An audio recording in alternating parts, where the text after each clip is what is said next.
La free agency est officiellement ouverte en NBA. Ça a démarré très très fort. Beaucoup de signatures, quelques deals déjà la nuit dernière. Des équipes qui ont réussi quasiment à renforcer ou à peaufiner tout leur effectif. Je pense notamment à Houston qui a fait beaucoup de moves. Il y a quelques trades importants. Théo, on va débriefer ça ensemble. Je vais peut-être d'abord te demander la signature ou le transfert qui te marque le plus et on partira de là. Ça va être plus simple. La signature ou le transfert qui marque le plus, je pense que c'est quand même Michael Porter Jr. qui quitte Denver. Parce que c'est un peu la fin du... Alors, la fin d'une ère, pas forcément en termes de... Comment dire? En termes de niveau pour les Nuggets, parce que on va pouvoir revenir sur les détails du deal. Je pense que c'est plutôt bien vu de la part des Nuggets. Mais c'était... bah voilà, le troisième du Big Three de Denver. Donc c'est quand même... Ça marque une page qui se tourne du côté des Nuggets. Puisque Michael Porter Jr. qui rejoint les Brooklyn Nets en échange de Cam Johnson. Un move qui permet à Denver de faire d'énormes économies, l'air de rien, enfin des économies significatives en fait, qui leur permettront, je pense, On se de passait continuer à sous se la renforcer. taxe. Voilà, passer sous la taxe, exactement, et de récupérer en échange. J'ai l'impression que c'est le joueur parfait en fait. Ça leur fait pas, c'est-à-dire que c'est pas forcément plus fort que Michael Porter Jr. si tu as le scénario idéal de Michael Porter Jr. qui est en forme et qui voilà qui est au top de sa forme. À part défensivement ou Cam Johnson, je pense que c'est quand même bien mieux que Michael Porter Jr. Mais par contre, c'est le fit idéal. Je pense que Cam Johnson, il va jamais avoir. Enfin, il va trouver des shoots plus ouverts qu'il n'en a jamais eu dans sa vie. Donc, je pense que c'est un excellent move de la part des Nuggets. J'adore ce move. J'adore ce move. Alors, ce move, il signifie, j'ai l'impression, pour les Nuggets, c'est abandonne l'idée que Michael Porter Jr. sera un jour une star, sera un jour un joueur capable de faire plus que ce qu'il a montré jusqu'à présent en attaque, sera un joueur capable de porter le ballon vraiment et de créer du drive. Alors, peut-être qu'il se trompe, hein. Peut-être que les Nets, justement, font le pari inverse de se dire non, non, mais là, il va pouvoir jouer sans Jokic, il aura plus de ballons, il va réussir à montrer tout ça. Mais je pense que là, c'est les Nuggets qui font le deuil de ce joueur qu'aurait pu devenir Michael Cameron Porter Payne, Jr. Ouais. Michael le Porter manque de Jr. respect. Là, c'est dur. Mais à l'inverse, Cam Johnson, j'ai l'impression qu'aujourd'hui, si on prend, comme tu as dit, la version de Michael Porter Jr., bah, Cam Johnson, il fait tout pareil en plus fiable. C'est quand même un joueur qui tournait à 19 points, 4 rebonds, 39% à 3 points sur la saison dernière, 39% à 3 points sur la saison d'avant, 37 encore sur celle d'avant, puis 45, 40. Il a 39% en carrière. C'est un joueur très intelligent, prêt à contribuer dans une équipe qui joue le titre. J'adore ce move. Il permet d'ailleurs aux Nuggets dans la foulée de ramener Bruce Brown, qui re-signe pour un an au minimum, en ayant plus, et comme tu l'as dit, des économies. Il y a juste un premier tour de draft non protégé qui est envoyé par Denver, pardon, à Brooklyn pour adoucir le deal et adoucir la pilule pour les Nets. Mais voilà, au final, tu payes MPG et un pick pour un joueur qui, je pense, va vraiment aider Denver ouais, se maintenir au sommet à l'Ouest. Je, je crois beaucoup à ce deal, ouais, perso. Ouais, et puis il apporte quand même plus de polyvalence Cameron Johnson, donc je pense que même offensivement, ça donne plus de billes finalement au coaching staff de Denver pour proposer des choses différentes. Et pour Brooklyn, c'est pas un mauvais deal non plus, ils avaient énormément de place sous le cap. Michael Porter Jr. va mettre des tas de shoots dans cette équipe des Nets. Je trouve que c'est plutôt un bon deal en fait des deux côtés. Ouais, voilà, c'est ça. Les Nets se trouvent peut-être un joueur autour duquel ils seront capables de construire une partie leur projet futur. Je pense aussi que c'est un deal win-win. Euh, il y a d'autres équipes. Donc les Nuggets, hein, là, en l'espace d'une soirée, ont donc ajouté Cam Johnson et Bruce Brown. Je trouve ça fort pour Denver à l'ouest. Il y a une autre équipe qui s'est beaucoup renforcée à l'ouest, c'est Houston. Et je vais essayer de donner de l'étendue de leur deal, après on peut en discuter. Dorian Finney-Smith, un des joueurs les plus convoités du marché, signe aux Rockets pour 4 ans, 53 millions sur 4 ans. C'est à Houston qu'il a pu avoir cette quatrième année de plus, donc effectivement, ça l'a motivé. Il y a Jason Tate qui reste pour 3 millions sur un an.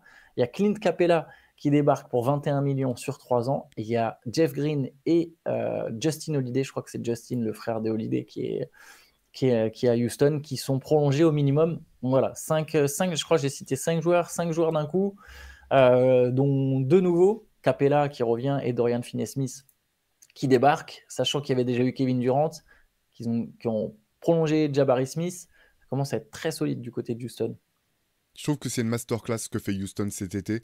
J'adore parce qu'en fait, il y a une vision claire de l'équipe qu'ils veulent être. Ils ont rajouté Kevin Durant sans prendre le moindre risque, je trouve, en termes de roster, ni même de timeline par rapport à ce qu'ils pourront faire avec KD. Et derrière, ils ont encore énormément d'assets en fait. Ils ont tout un tas de joueurs qui peuvent servir soit pour eux, soit dans d'autres deals. Si à la trade deadline, ils se rendent compte qu'il y a vraiment un manque qu'il faudrait combler, ou s'ils ils perçoivent qu'ils sont plus près encore que ce qu'ils imaginaient de pouvoir vraiment jouer pour essayer de gagner le titre. Je trouve vraiment que c'est parfait pour Houston. Ils ont tout pour être extrêmement forts cette année et pour être forts pour la suite. Et ce que j'aime bien, c'est que finalement, j'ai l'impression qu'ils se sont mis. Et souvent, il faut que tu choisisses en fait, et tu vas sacrifier des choses pour en gagner d'autres. Là, j'ai l'impression qu'il y a que des choses qui vont leur permettre d'être meilleurs, et sans avoir par exemple à sacrifier le développement de leurs joueurs. Ils vont pouvoir continuer à développer leurs joueurs tout en étant forts. C'est vraiment ouais, énorme ce que fait Houston. Finney-Smith, c'est vraiment une belle pioche. Je ne savais pas s'ils arriveraient à aller le chercher. Au bout du compte, ils vont être tellement athlétiques, tellement forts en défense, tellement polyvalents. Ça va vraiment être une équipe sur le papier. Sur le papier, pardon, c'est une équipe qui est vraiment flippante. Et ce qui est fort, en fait, c'est que je trouve que elle est construite de manière à ce qu'elle pourra se passer de Kevin Durant s'il le faut pendant la saison régulière. Et ça sera quand même une équipe forte, même si KD doit être mis au repos, ménager, qui est du load management.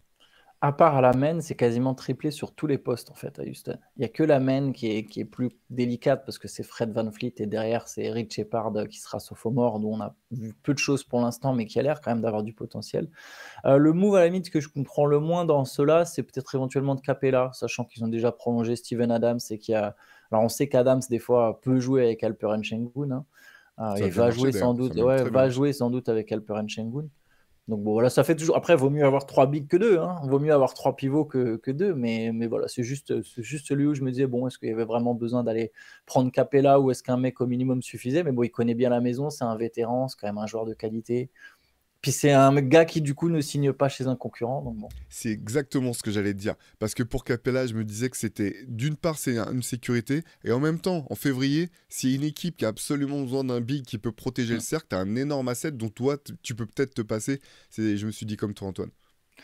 Allez, autre équipe qui a fait de grosses emplettes, c'est Atlanta. On avait déjà eu le trade pour Kristaps Porzingis. Là, Atlanta a signé le joueur qui, je pense, était le plus convoité, encore plus que Dorian Finney-Smith. Il y avait au moins 8 ou 9 équipes sur lui. C'est Nickel Alexander Walker qui arrive pour 62 millions sur 4 ans à Atlanta. Alors, c'est un sign and trade, hein, mais Atlanta n'envoie qu'un second tour de draft et du cash à Minnesota. Donc Nickel Alexander Walker et Luke Kennard, 11 millions sur un an. Donc avec Kristaps Porzingis, ça fait 3 recrues. Il y a Jalen Johnson qui revient. Trae Young était impliqué. C'est lui notamment qui aurait fait venir Kennard. L'équipe des Hawks aussi commence à être très sérieuse. Il y a toujours Dyson Daniels. Ça se construit bien là aussi. Comme Houston, j'adore. J'adore tout ce qu'a fait Atlanta cet été. Je trouve que c'est vraiment hyper cohérent. Euh, Ça va être bon en défense. Offensivement, je pense que ça va leur donner plus de flexibilité. On va pouvoir voir le développement de Zachary Rizaché aussi. C'est intéressant que tu dises que Trae Young est impliqué, parce que je pense vraiment qu'il peut. Tout est en place pour qu'il joue le meilleur basket de sa carrière, à condition qu'il accepte de bouger un petit peu. Et un petit peu, ça peut faire une énorme différence à ce niveau-là. C'est-à-dire s'impliquer un peu plus en défense. On va pas lui demander d'être un stopper, mais faire un peu plus les efforts. Et derrière, s'ils arrivent un petit peu, on en parlait avec Shai, un petit peu comme ce que Indiana a pu montrer.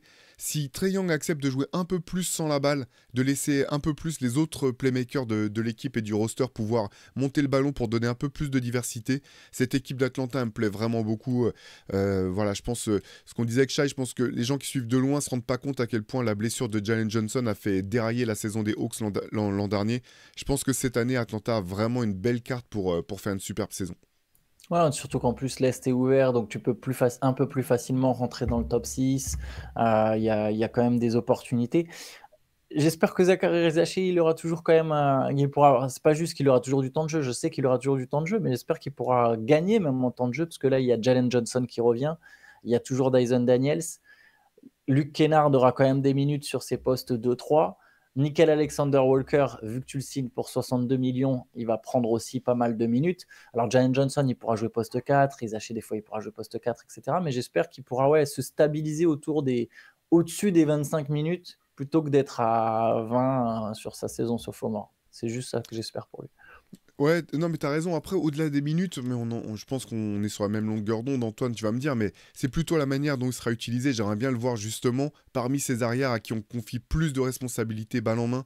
Tu vois, si le temps de jeu stabilise, mais que il est plus simplement uniquement en bout de course, je pense que ça serait aussi une bonne option pour Zachary. Ça, j'en ai peur, ça, par contre. Ça, je suis pas sûr. On verra. Ça, je suis pas sûr. Mais ouais, on verra effectivement. On verra pour Zachary Zaché. Après, de toute façon, c'est toujours une bonne nouvelle de toute façon d'être dans une équipe un peu plus compétitive et qui commence à viser des choses et il fait partie du projet. Alors, c'est vrai qu'il n'a pas été drafté par le GM actuel. Ils ont changé de GM. Les Hawks, d'ailleurs le GM qui frappe fort, hein. Il fait venir tout de suite des joueurs pour être compétitif, c'est plutôt intéressant du côté d'Atlanta, à voir comment ça se goupille pour lui. Autre équipe avec plusieurs signatures, Memphis, donc Jaren Jackson Jr. prolongé pour 240 millions sur 5 ans. Ty Jerome qui arrive à Memphis, 28 millions sur 3 ans. Lui, je pense c'est vraiment celui qui a perdu le plus d'argent sur les playoffs. Il était à un moment annoncé à 90 ou 100 millions, hein, son contrat. Et là, maintenant, on passe à 28 millions. Et Santi Aldama, 52 millions sur 3 ans, joueur que j'aime beaucoup personnellement. Memphis, ouais, la volonté de rester compétitif. On se posait la question après le trade de Desmond Bane. Au final, ils vont peut-être remplacer petit à petit ce que faisait Bane avec d'autres types de joueurs susceptibles un peu mieux d'être dans le système de Thomas Lizalo. Pourquoi pas? Pourquoi pas? Moi, je demande à voir. En tout cas, je me dis pas que si on prend sur l'ensemble, hein, je parle pas des signatures, mais sur l'ensemble avec le trade de Desmond Bane, ça peut être intéressant ce que fait Memphis. Bah, c'est vrai qu'après le trade de Bane, je pensais qu'ils allaient plutôt tout faire exploser pour repartir. Au bout du compte, non, ils essaient quand même d'être compétitifs. Les moves ont tous du sens, hein. Jaren Jackson Jr., qu'on soit fan ou pas, c'est quand même un excellent joueur. C'est quand même un excellent joueur. Ça permet aussi à Memphis de garder à la fois euh, de le garder soit pour jouer, soit pour pouvoir être échangé plus tard si effectivement ce nouveau projet fonctionnait pas. Je pense que ce qu'a fait Memphis est plutôt malin au bout du compte. Et maintenant, j'ai hâte de voir effectivement si ça correspond à la vision de Thomas Issalo, de voir comment ça va jouer. Ty Jerome, il a fait une saison régulière extraordinaire. Il s'est complètement brûlé en playoff, mais ça veut pas dire que sa saison a été complètement un feu de paille. À voir maintenant ce que ça va donner sur le terrain, sachant qu'à l'Ouest, c'est quand même c'est tellement costaud en fait que tu passes à une blessure ou un, un joueur suspendu pour X raisons de pouvoir soit viser le top 5, soit te retrouver au fond du trou. Donc on verra ce que ça donne. Tu as parlé de l'Ouest, on peut rester sur quelques équipes de l'Ouest. Allez, on peut parler des Lakers, c'est très rapide. Les Lakers ont perdu du coup Dorian Finney-Smith, il s'y était préparé. Ils ont signé tout de suite Jack LaRavia. Alors je ne sais pas si c'est forcément lui qui remplacera Dorian Finney-Smith, mais c'est leur première signature. 12 millions sur 2 ans. Moi je le dis, c'est un de mes chouchous obscurs. C'est un très bon joueur de basket. Et il l'avait montré à Memphis. J'avais pas trop compris pourquoi Memphis l'avait échangé. On l'a pas trop vu à Sacramento. Je pense qu'on peut le voir sur des minutes intéressantes. Ça sera pas un, c'est pas un ça va pas être leur 6e homme aux Lakers, Jack LaRavia. Il faudra d'autres gars, bien sûr, mais c'est un bon joueur de basket. Ouais, c'est une bonne pioche pour les Lakers, tout simplement. Il va être parfait dans leur rotation. Et à ce prix-là, je pense que ouais, c'est hyper bien joué de la part de Los Angeles. Du côté des Clippers, Nicolas Batum a prolongé pour 11 millions 5 sur 2 ans. C'est presque ça la surprise, c'est sur 2 ans. Alors la deuxième année, c'est une team option, hein. C'est-à-dire que les Ouais. Clippers peuvent décider, c'est pas lui, c'est les Clippers qui décideront s'il peut jouer un an de plus si lui décide de ne pas prendre sa retraite. Il a un trade kicker, ce qui signifie qu'il touchera plus d'argent si jamais les Clippers décident de le transférer en cours de saison. Donc Batum 11,5 millions sur 2 ans et Brook Lopez 18 millions sur 2 ans qui viendra jouer les backups de Ivica Zubac. Ouais, bah c'est bien joué de la part de Los Angeles. Je me demande, je suis curieux de savoir quel était le marché pour Nicolas Batum, s'il y a d'autres équipes, tu vois, des contenders qui auraient pu être intéressés et pour lesquels, bah, on sait que là, c'est quand même ces dernières saisons en NBA, on sait que comment dire, le choix de la vie de famille est important dans les décisions que prend Nicolas en ce moment. Mais juste par curiosité, je me demande s'il y avait d'autres, tu vois, d'autres équipes qui étaient intéressées par Nico.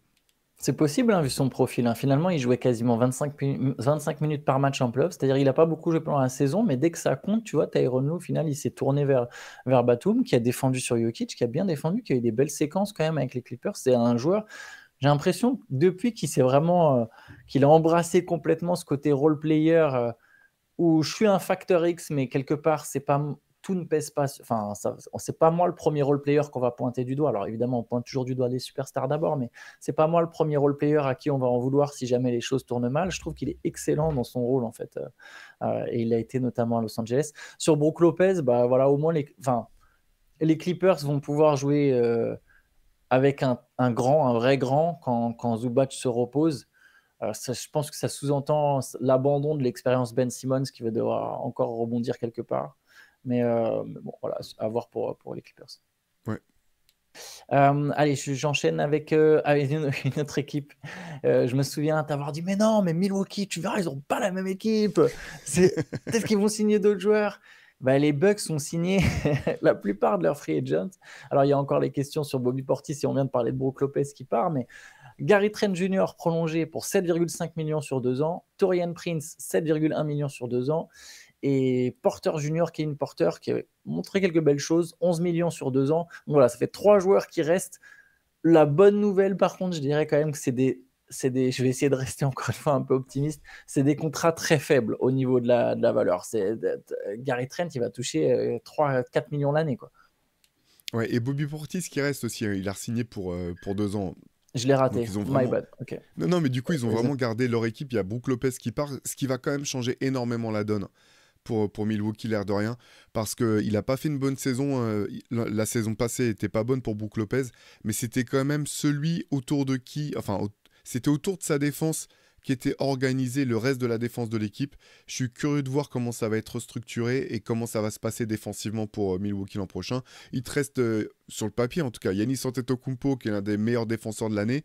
Mais ouais, j'attends de voir la suite pour Milwaukee. De toute façon, tant qu'ils ne savent pas où ils en sont avec Giannis, c'est compliqué de faire des gros moves. Et en même temps, si tu te retrouves finalement avec Giannis et que ton équipe elle a pas bougé mais qu'elle est légèrement moins bonne que l'an dernier, à quoi ça servait de garder Giannis? Je comprends pas tout en fait à Milwaukee. J'imagine j'imagine qu'il n'y a pas une décision claire qui a été donnée ou qui a été prise du côté en ce qui concerne Antetokounmpo. Je sais pas là s'ils ont encore de la place sous le cap. J'imagine que oui. Je sais pas s'il y a d'autres moves faisables pour Milwaukee, mais si là dans 2 semaines il n'y a rien de plus significatif, si je suis Yanis, je demande là. Je pense que je pousse.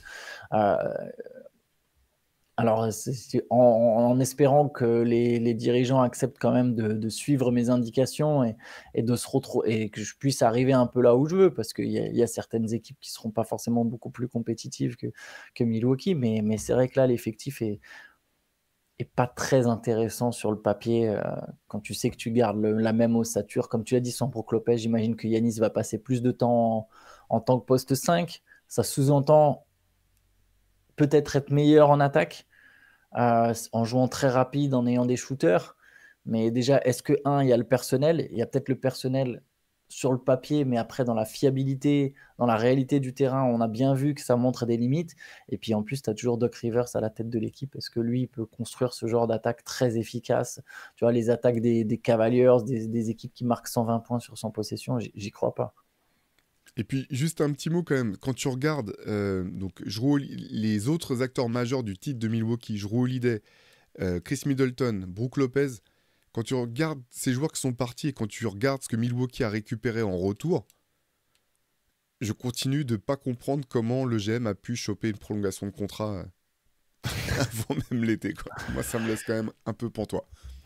C'est effectivement assez triste. Allez, Detroit a bougé avec la signature de Caris LeVert, 29 millions sur 2 ans. De toute façon, c'était bouché à Atlanta maintenant. Alexander Walker qui remplace LeVert qui arrive à Detroit, qui remplacera sans doute Malik Beasley, qui était parti pour prolonger avec les Pistons pour 42 millions sur 3 ans, mais qui est sous le coup d'une enquête du FBI. Donc là, j'imagine que pour lui, ça va se compliquer. Et Paul Reed qui re-signe pour 11 millions sur 2 ans. LeVert à la place de Beasley, on reste dans la continuité. Est-ce qu'il mettra autant de 3 points? C'est plus ça la question. Bah, je pense qu'il n'est pas tout à fait dans le même rôle. À voir aussi, je ne sais pas où c'en est pour Tim Hardaway Jr. du côté de du côté de Détroit. Il me semble qu'il est free agent aussi.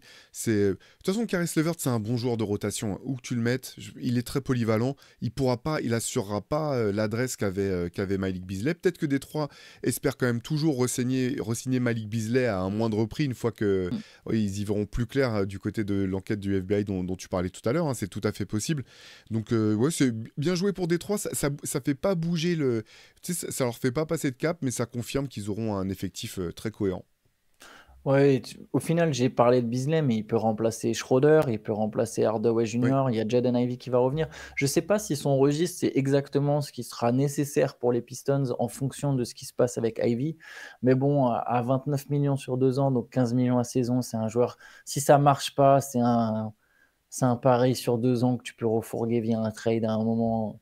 Allez, au pire, voilà, tu as perdu quelques mois dans.